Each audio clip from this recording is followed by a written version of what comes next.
Welcome to Into Life. And today's topic, interesting, is what happened a little while now on the 16th of May, 2026. A Unite the Kingdom march was held, led by the infamous Tommy Robinson. I want to talk about that, but not about so much as why he did the march, but the process of what led to that and what unpacking some of the issues that exist in this country, the separateness, the division that exists in this country as a result, not of that, but a result of what poor governments, preceding governments and current government has done to exacerbate this situation. So, we're going to get into it. It's going to be, stay with us, because there are lots of little bits in There are here. lots of little bits in this. But the march was led, and there was a march before that as well. was there? Yeah, and allegedly they were saying there were several hundreds of thousands of people there. Now, this is an interesting thing Okay. because the whole idea behind is it the English Defence League or Tom Robinson, whatever it is, and so on. Oh God, itchy nose. Sorry about that. The whole idea behind it is that he's trying to invigor a sense of national identity, nationalism, trying to look at things like immigration, look at things like sort of grooming gangs. And one of the things that they talk about is Islamist extremists. That's the typical idea behind what he's doing. That's right, yeah. But I think part of the problem is, from the way I see it, is really more about the experiences of working class white people. Okay. And some, again, who are categorized as poor. Okay, yeah. Right? And I think their voice isn't being heard at all. It's not being heard, and they feel really at the forefront of all the problems that this country experiences. Now, historically speaking, poor white working class people have never been listened to, ever. Historically, go back hundreds of years to present day, never been listened to, but have always been given something to blame. That's quite interesting, isn't it? Okay. Yeah, I've checked this out. All right. They've always been given something else to blame for the problems they have, and due to the way in which countries managed. Yeah.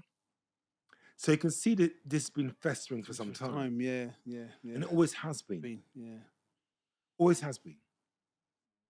I mean, I was checking something here, and I want to get this right. Historically speaking. Okay. Right? Now,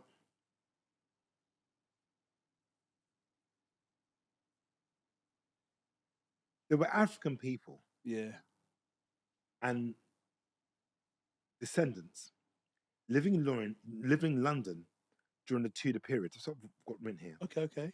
Roughly between 1485 and 1603. So that would have been just after the end of the Moorish dynasty in the Iberian Peninsula.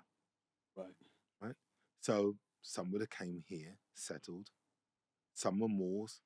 If you're not sure what Moors are, they were North Africans. Not necessarily how you see the North Africans of today, more looking like the Berbers. Anyway, that's another story.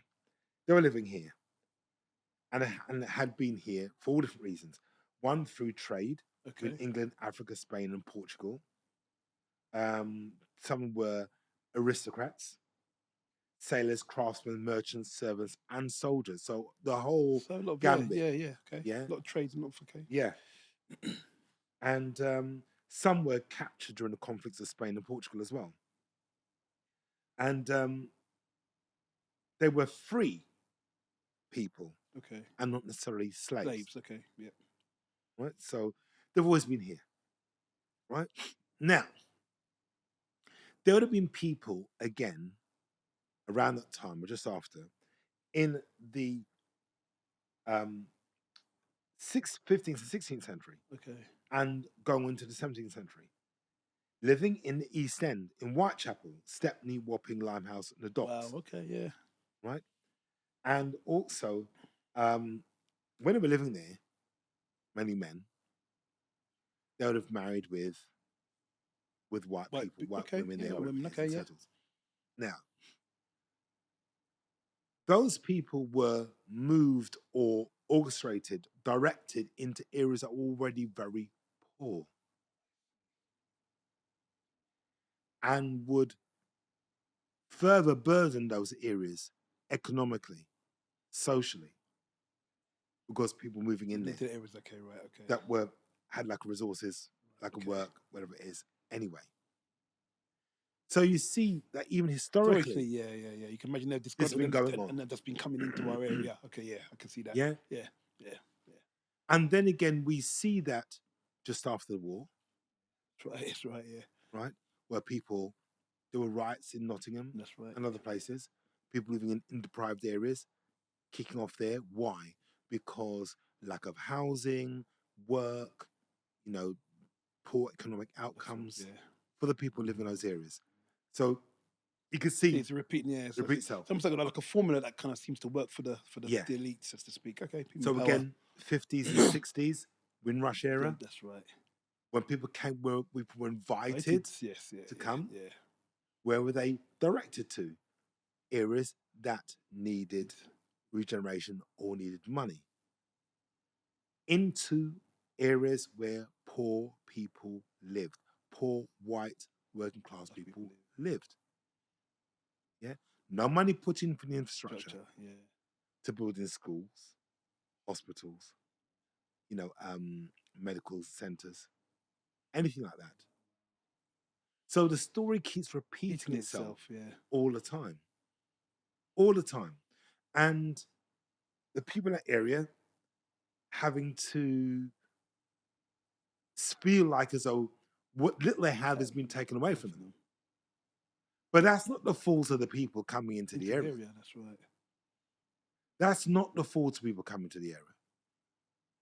Now, the difference is here again is that during those periods of time, right, not necessarily going back historically, back into the 15th and 14th century and the 16th and 17th century, we're talking more post-war, post-Second World War. Okay.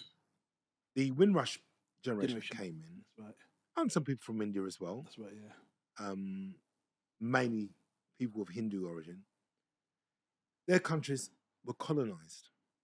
So they had a sense of the British culture. That's right, what it was, yeah. They came and tried to what you call assimilate to a degree. Yeah. But even though they weren't welcomed. Right? And also they had things like, National Front at the time and lots of physical violence perpetrated against them. Right? That's what's going on. But they lived in poorer areas that need regeneration. Now, but then people still tried to assimilate. Some people got on during those periods of times. It wasn't every single white person that was overtly racist. Yeah. Not at all. Some people were really nice, and quite generous, open their household to yeah. But that was not the majority. Unfortunately, that was not the majority during that period of time. And remember, during those periods of time, racism was portrayed on television, radio, in schools, in shops, on the street, by police, in the judicial system. Everything. Everywhere, isn't it? Bombarding people constantly. Yeah. You might think, well, what relevance does this have to the Unite thing? What relevance it has is that that's how things were then. And people tried to assimilate in that. People became often desensitized to that situation, both white and black to a degree. Black people were trying to fight for liberation and for rights and protection. And the whites were trying to fight to keep their country white. And some people didn't fight in that sense, but they were sympathetic to the cause. And didn't want to see seem to be overrun. And you have lots of evidence, documented evidence on this. Lots of interviews that were done at the time by people who living in the country, what their thoughts on with black people entering the country. And the famous speech of Enoch Powell. That's right. Right? Yep. So this thing hasn't gone away, is what I'm saying. It hasn't gone away.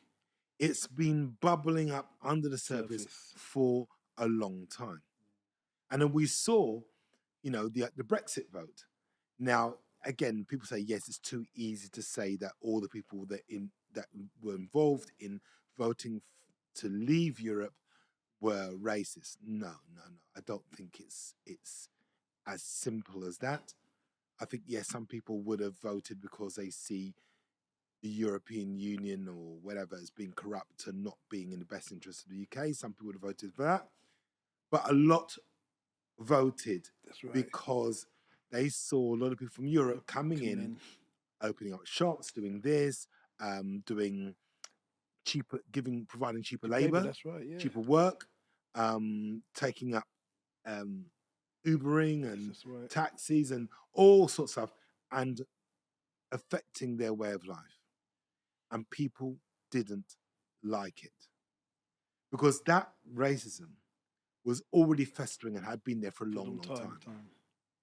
Long, and just emerged because European people came in. Yeah. It'd been festering for a long time.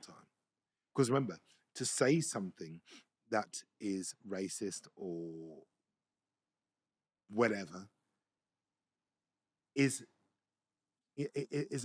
It's an offense now, I'm not for, yeah. And there's consequences of that. There's consequences. Yeah.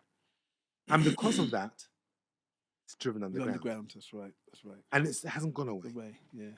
So what you have now is that it's moved away during the time of, say, 2013, 14, 15, 16 is when we left. Yeah.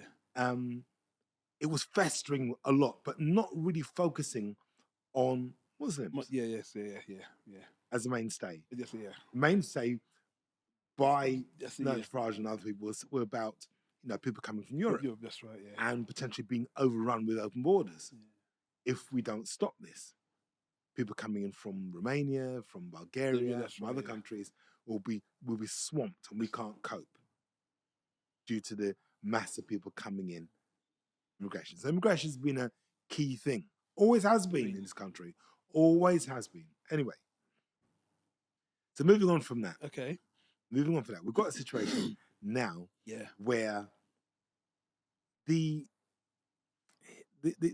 dial has shifted from Central and Eastern Europeans over now to Muslims. Okay, right. Right? Yes. Now, yes, the grooming, we covered a previous podcast about grooming gangs, that's whatever, what we did. and we know they're there, whatever it is. Right. And we tried to say, well, yes, it's bad. Right. You should keep your eye on those gangs, 100%, and it should be taken down and dismantled, 100%. But not the only one. That's not the only one. That's right. That's right. Yeah, that's right. And I was saying, and I think people got confused with that. I was saying that we shouldn't get lost in this, focusing our eyes just looking at one. We have a panoramic view and see it as a bigger problem because there are so many different people involved. That's right. And this is happening in a much more organized and prolific way. And many people from many cultures, many backgrounds are involved in this. That's right. I mean, all you got to do is look at the Epstein stuff that just happened a little while ago. That's right. A picture. And none of that is kind of the central case in terms of when we look at exactly. Yeah. So that's my point. But however, people still want to focus on that. That's right. And the underlying thing behind it is because people who are Muslim operate in a different way to what people here are used to. Yeah. That's what the real problem is. Because they have their own ecosystem. That's right. They do. They're more self-sufficient, aren't they, in that kind of way? More self-sufficient. Yeah. And because of their religion, they may not subscribe to certain things that happens here. I'm not saying all, Yes, yeah, some, yeah, right? And they do things differently. right. And because, again, being brown, you're noticeably different. Because you dress differently, you're noticeably different. That's right. Yeah. You look different, you're different. Yeah. Your behaviors, everything that is different is different. That's right. Yeah, yeah. And again, you can't blame people for following their religion and their traditions and their mores. You can't. Yeah. You can't. That's right. What you have to cast attention to is what they should do, is look at the government. If they feel that there's too many people in the way, look at the government. Stop blaming the people. Yeah. Stop having to go at them and focusing your time on people who are Muslim. If they feel, I mean, look, think about it like this. I'll look at it in a different way. Mm. They will have more children because that's part of what they do, right? If they can afford to. They'll have their own ecosystem. So they will, each one teaches one, each one helps one. That's right. That's what they do. Right. Maybe as in terms of a community, they operate like a community. That's right, yeah. There are the differences and problems. But maybe UK, Britain, needs to look at that and think, well, maybe we should operate in a similar way. That's a very good model. Instead of division, that's right. Unification. 110%. Yeah? Yeah. That says a lot. Definitely. But there's a different narrative pushed in terms of individualization. Here, that's right. Here. What I want, what I need, what I should be doing. Yeah. No focus on family. No focus on community. Just individual thoughts, individual actions, individual wants and needs. That's all here.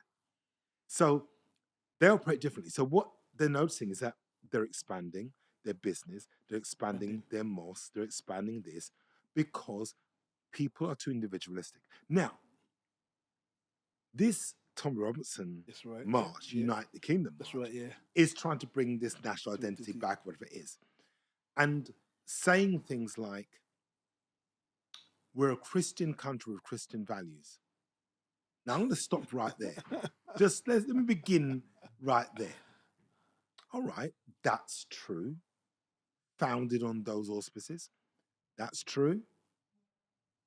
But how many of those people attend this march have stepped forward in a church that week or week before or the week before that? How many? How many of them know the Bible? They might just know about Genesis and Revelations. That's probably about it. Wow, you're really optimistic. How many will know? But that's the point I'm making. Yeah, that's good. It's a valid point. It's a valid point. Yeah. Yes, founded on Christian values. There is no dispute about that. And yes, I can understand they're trying to keep those values. Okay.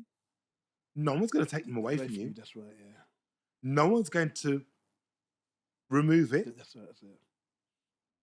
But the difference is, are you practicing it? Yeah. Do you know what it is? Yeah. No. Yeah. That's why you feel like it's been taken away, because you don't know what they are. That's right. And you know, English society has moved away from that for quite some time. A long time. I think because we're moving towards a more of a secular society. That's right. That's why. Yeah. Individualism. That's right. You see, if you follow elements of the Bible, it has to be more about, community, family, and so on.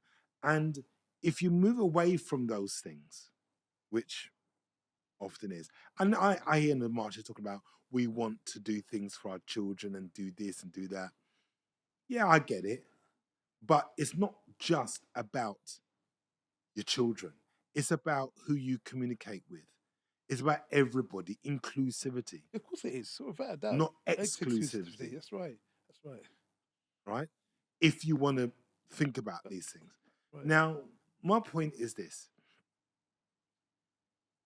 With this march, there's definitely a huge infiltration from people who have far right thinking. Yeah, definitely. Far right intention, far right, fascism, real hate for anybody of color.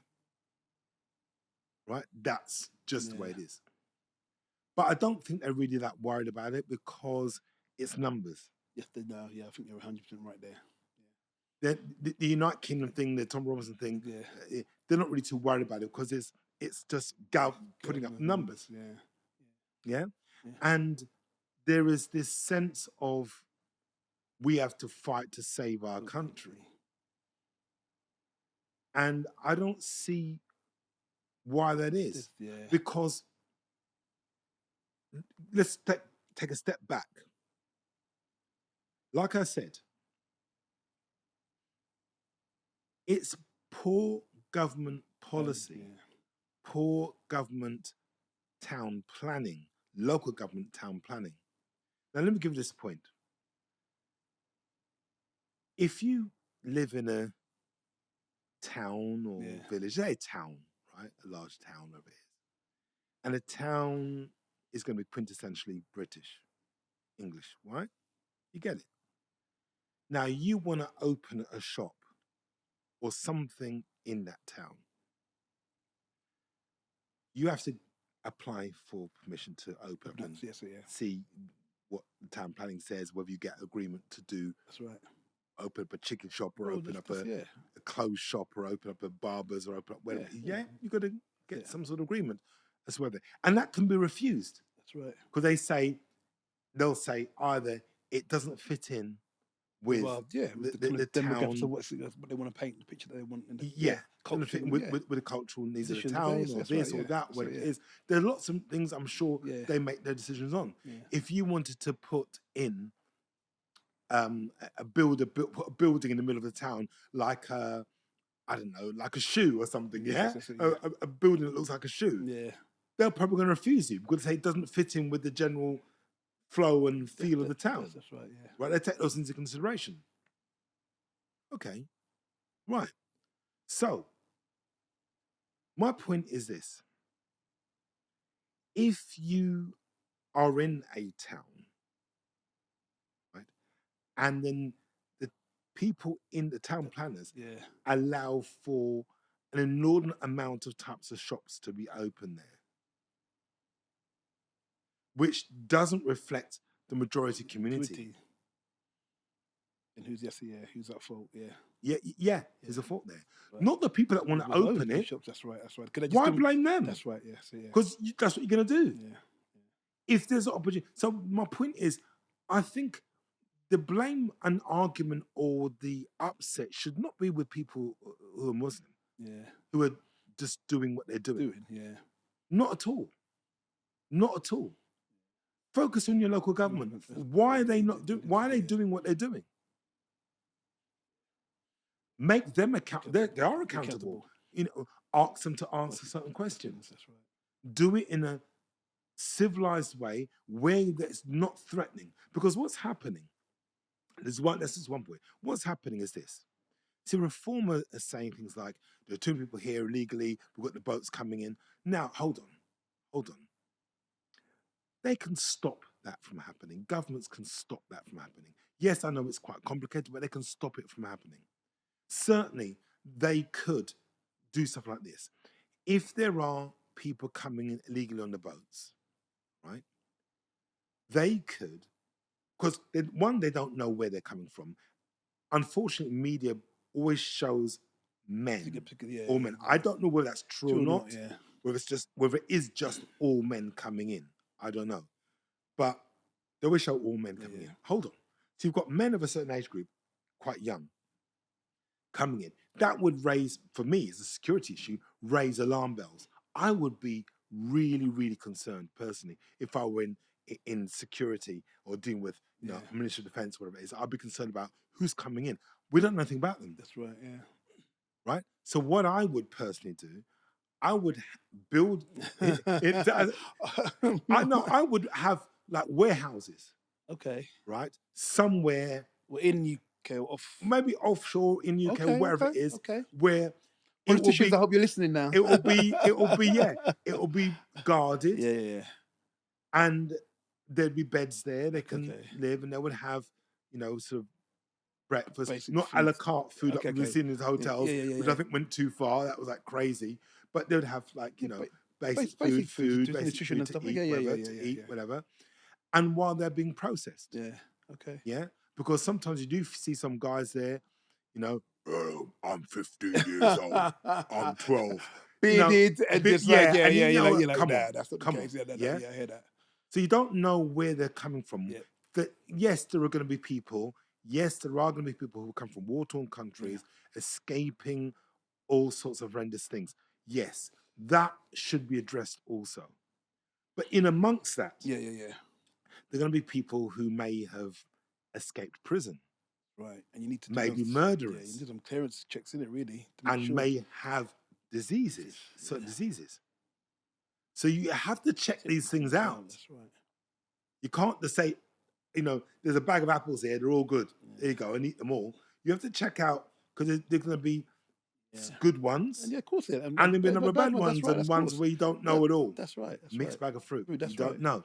So that's part of the things I see as a huge problem and a failure from government to address. Yeah. I think it's a huge failure, personally. And that's, again, a concern that I think they have, which is a legitimate concern. It is a legitimate concern. That they have. And sometimes you hear these guys walk around, hang around schools and whatever it is.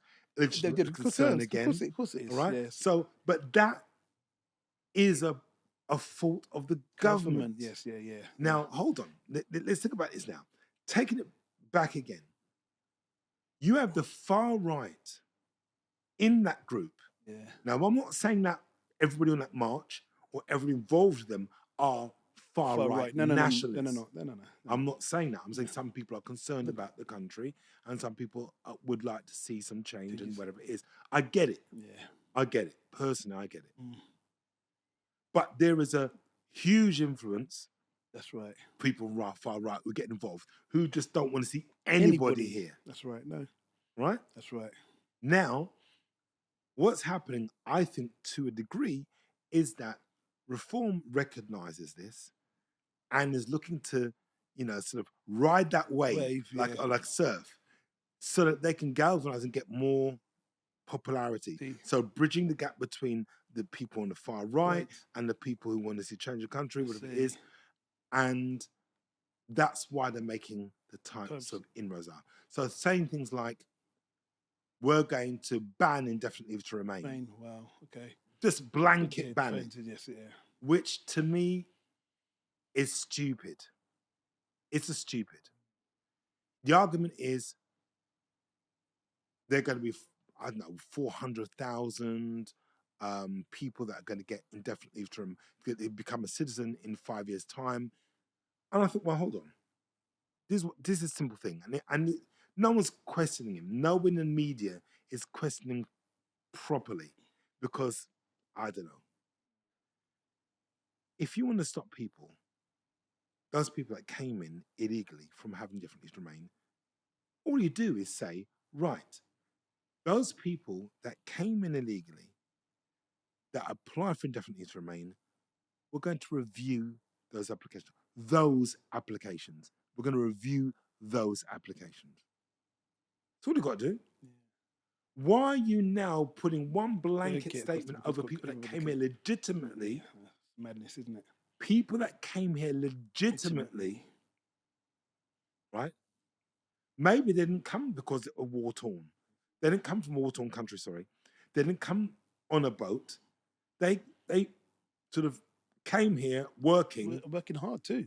And hard, paying their taxes. That's right. And who are thinking, well, I've got indefinite to remain now, and I'm hoping to apply for citizenship. Hold on. Some of those people are doctors. Some of those people are nurses. Some people work in engineering. Some people, Now, you've got to understand this. They'll say, well, they can apply for citizenship. Okay. If you make it that difficult or that expensive, sometimes the cost of living crisis is here. Things are really expensive and difficult. He or she may already have a family. Where do they get these thousands of pounds from to be able to do that? So that's just, to me, stupid. Now, what's happening is that that's creating another huge divide, right? Now, also they're pandering to the far right by saying they're going to get rid of all the legislation that people in the Windrush generation fought for equality. They didn't fight for it because they just fancied it. They fought for it because there was gross injustices done on an industrial scale to the people that were here. Yeah. So, Restoration Act and all these other acts that equal opportunities and so on, all there to protect people. And even with those protections, it's not perfect. There's still a long way to go. That's right. Now, he's threatening to remove those things because you should be on merit. Not recognizing that people's personal prejudices can now go into free fall now. And we're back to square one. If they come in, if they do that, back to square one, as things were in the 1670s. Well, it's funny you say that, Andrew, because I think that clearly where things are at the moment, I think things are getting worse in terms of when we look around in society. I think racism is on the increase, and it's funny. I was looking at in terms of Tommy Robinson's march, and one of the things that he was saying, kind of targeting the Muslim kind of population. I would think to myself, you know what? It's funny, really, because when he targets the Muslim population, when we look in UK, we've got Sikh, Hindus, and we've got Muslims, and actually, and other other faces as well. But there's a vast difference between, if you look at Hindus and Sikhs. Yeah, no, they're very different. And actually, when in terms of especially the way they operate, for example, I would say that probably Hindus and Sikhs are more assimilated into UK than they are probably the Muslim population. And I was thinking that actually what then happens is that you then cast one brush, and because they're brown faces, and as you said earlier on, they look different, they dress different, so you just see them as just one collective, as opposed to actually seeing them as very different people.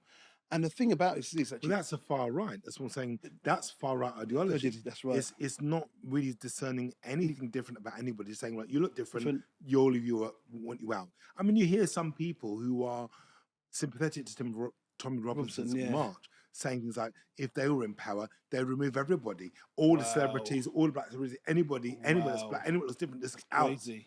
That is mad. So what we're saying, not to distracting from that, because we're going back, is to go back onto the point that the march itself demonstrates something that there's not enough attention to detail as to really what he's saying. We know the vague elements of it. There is some distance between what he's saying and what, say, Nigel Farage is saying. Nigel Farage has distanced himself from Tommy Robinson. But there's...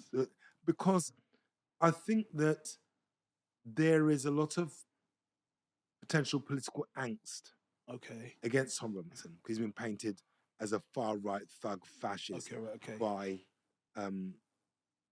our Prime Minister at the moment, our current Prime Minister, and various people.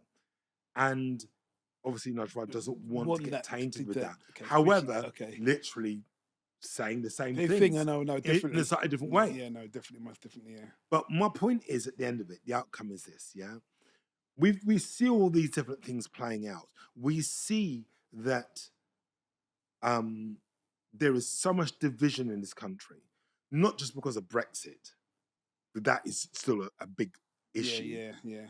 Other more people are thinking, well, maybe it's a wrong thing to do. But then people are still concerned that Europe is still not aligned, it's all over the place, but it's divided the country. Secondly, we have the situation now where lots about grooming gangs, we mentioned earlier. A lot of people talking about sort of Muslims building mosques everywhere and doing what they do, and just people certainly up north feel like their towns and cities have been taken over. That's right, and that's not really the case. May feel that way, but it's not the case at all. And maybe it's just councils with poor planning Yeah, and poor, yeah. legislation and poor, decision making. Yeah, and also, one thing also to add on that, Andrew, funny enough, is that councils are a cash strap. They've got no money. So you can imagine actually you've got an influx of people coming in, and they're like, "Well, hold on a second, what are we going to really do with this?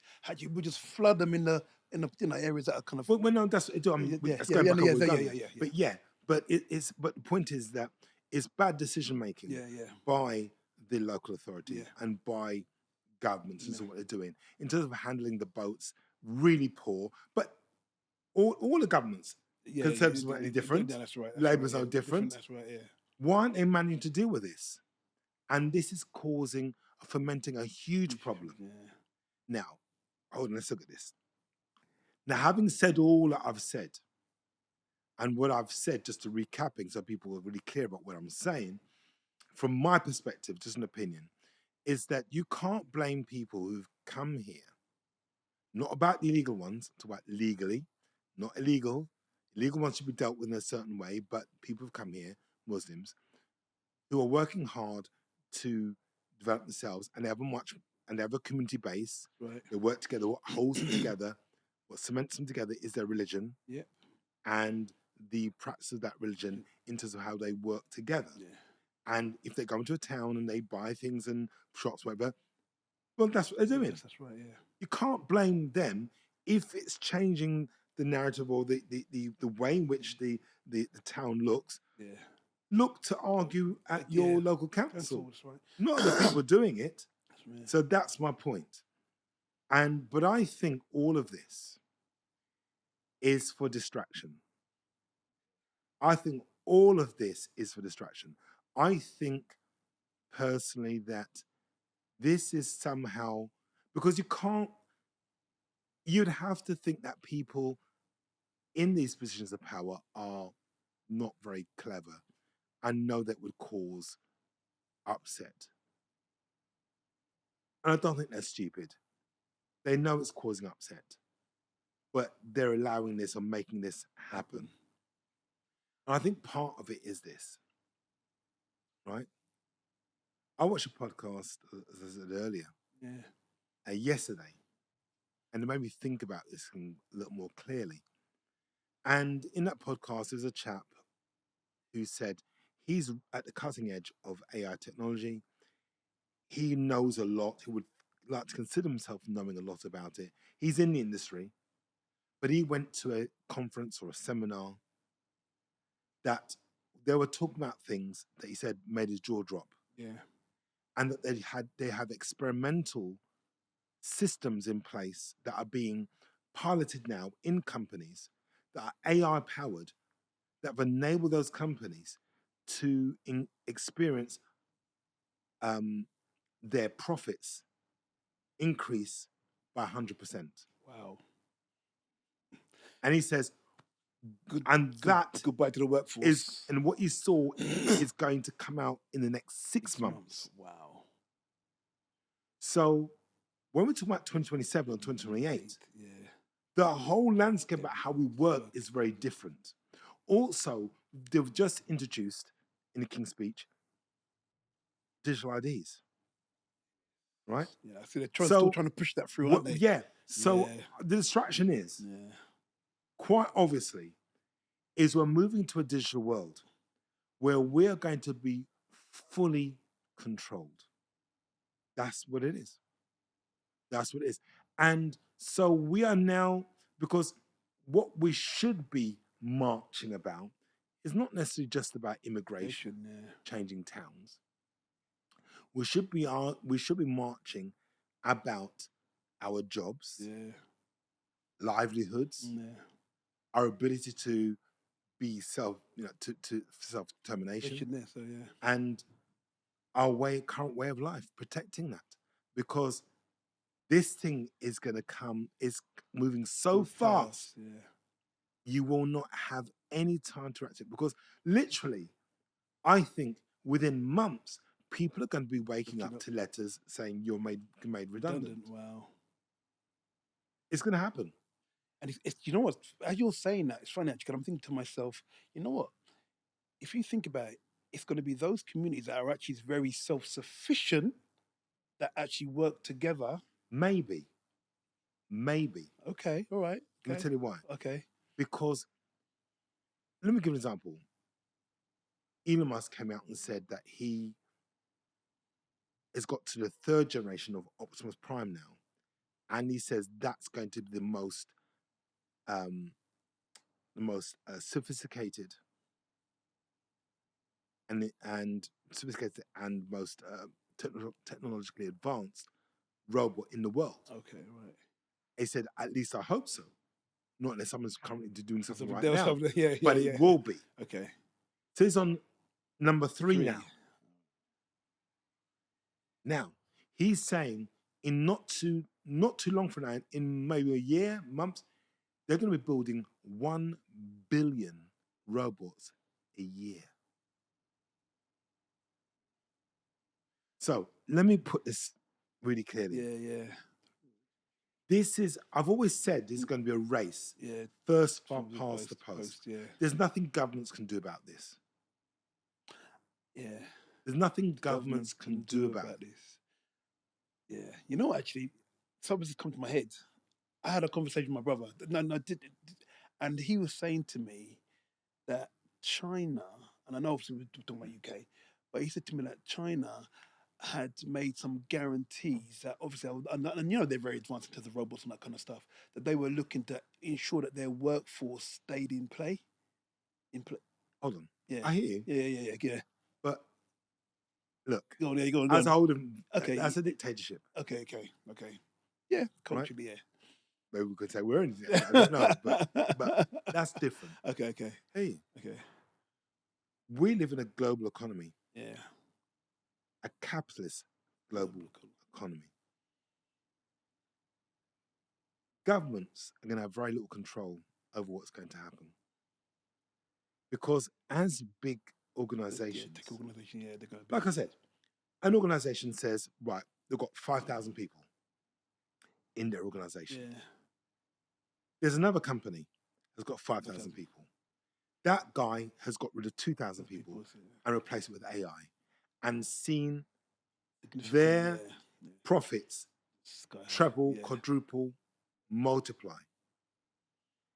It's going to force this guy here to do the same. Let off 2,000 people do the same. And all the other companies are going to start doing the same. Yeah, I can see that. Until they'll start whittling down. And their profits increase and whittling down, profits increase. Yeah. So it's something that governments aren't going to be able to stop. AI will be everywhere. Customer services, gone. You're gone, yeah. Anything with customer service, anything that is repetitive, gone. Think about certain things. Teaching jobs, gone. Teaching is repetitive. It's repetitive, yeah. What do you need a teacher for? If a school has, let's say, 100 teachers, why need 100 teachers? All you need is people to control. Therefore, control the kids. Therefore, all you need is people to supervise the children here and there. Do they need to be highly qualified? No. So you can see a huge change there. The shift there, yeah. Wow. Car manufacturers. Yeah? That's dangerous. Just car manufacturers. Yeah. Factories, warehouses. Yeah. And I don't know. They employ lots of people. Yeah. Courage all made changing a change a while back. in a Amazon year. too, made some changes too. In a year, Yeah. You're going to hear some serious job losses. Wow. That's very concerning, isn't it, really? Right. So my point is, while there is an argument about immigration and this and that, really? And saving the country, we're going to, make Britain great again and all that sort of talk. Hold on. Yeah. Hold on. Is that really what you should be focusing on? Is that what his march should be focusing on? Should it be focused on something else that's far more sinister and far more impactful? See? Yeah. So again, I think there are some significant things there that are not being focused on. And I think if you make the argument that yes, they're far right and they are, thugs, far right thugs, and da-da-da. If you make these arguments, and then you make the argument for this, that, and all these other things, it's all part of a bigger picture. Distraction, distraction, distraction. All it is. And it's really obvious. Because we have these marches now, think about it. These marches now, people saying we need to come together, we need to look at this, look at future vision, my children, what are you talking about? And that goes to show the level of naivety of the people that went on the march. Because they said, got to think about our children. If you're thinking about your children, understand what AI is going to bring to the picture. That's right, Yeah? Not about religion. Oh, we're Christian. Oh, we're Muslim. It's not about being Christian or Muslim. It's about unifying to say, well, what are we going to do? The country should be coming together, not being further divided because of religion, religious practices. That's the truth of the matter. That's the truth of the matter. Reform are coming in to install further divide. That's right. But the reality is, all the things they're saying, what they're going to do, we're going to change this and that. Really, if AI is going to be becoming a huge player in this thing, and the way companies organize themselves, in 2 years' time, they could have 30, 40% of the people not working. What's their plan for that? No one's talking about it. No one's talking to potentially the next leader of this country. Are Labour being questioned about it? No. Does Kemi Badenoch have an idea about it? Conservatives? No. No one's been questioned. You have all these people sitting down there in their high-paid jobs, sitting there as journalists saying, oh, blah, blah, blah, blah, blah. Are they talking about it? No. No one's talking about it. And ordinary people aren't really having those conversations because they think it's Star Trek or Star Wars or Blade Runner or something that's so far off, it's got nothing to do with them. I mean, you hear some idiots in the media saying, well, we're a long way off from all these, really a long way off. As if it's going to be like in 10, 15 years' time. No, it's going to be in the next year and a half, 2 years' time. 20% of the world's working population won't have a job in the next year. 20%. You wonder then actually whether then with people then being in a more desperate situation. We don't know what they're planning. Don't know how it's going to look like. What's going to happen? But you know what you say, that kind of they're always looking for someone to blame. So whenever we've got a situation in this country, as you said earlier on, there's a formula. There's always looking for someone to blame as a way of being able to distract people. Yeah, exactly. That's what we've just been saying. So they're distracting us, and this is what I think distraction is. Yeah. And it's for complete control. I mean, it sounds conspiracy theorist, but it's not. It really isn't. It's come to a point now, it's so blatantly obvious. If you don't see it, there's something wrong with you. There's something really desperately wrong. Desperately wrong. All these things that are allowed to happen, this is a response. You see, the march is a response to something that's been bubbling for the longest time. Right?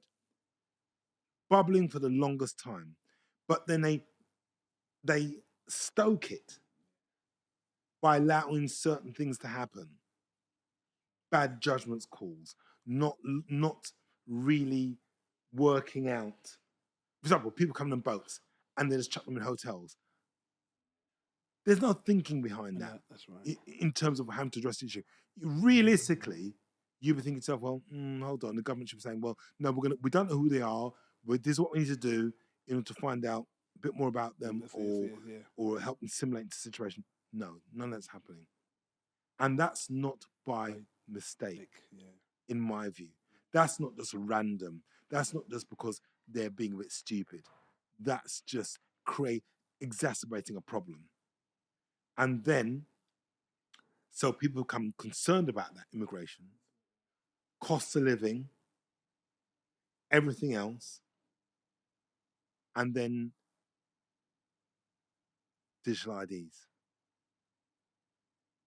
comes in, bang, that's it. Because that's the way the Western world is moving. Once you've got digital ID, then you can obviously get rid of money, your passport, your driver's license, everything can go on that digital ID, your health records, everything. Then that's it. Then everything. Then effectively they can do whatever they want to do. Now, that's the conspiracy element of it, about what they might do with it. Don't know. But they have the potential to do whatever they want to do with you, and there's nothing you can do about it. Nothing. But people should be looking at the idea of AI, because AI comes in and whatever. What are people going to do about jobs? What are the government planning to do to safeguard jobs? What are they doing? They're not making that, public. So I think that's what it is, and that's my conclusion. I'm sure you guys will have another take on it, but that's what I think. Um, it's about division, and it's about it's like fermenting that division.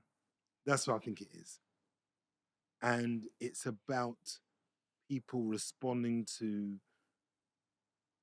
their dislikes, for some people their hates, and dividing the country. That's what I think. And there's a lot more to it. If you get into it, there's a lot more to it than what I just said, but I think it's a distraction in that. But on that note, guys, we've run out of time. And please like, share, and subscribe. Comment, please comment. It's always good to hear people's different opinions and so on. And we'll catch up again soon. Take care. Cheers. Bye-bye.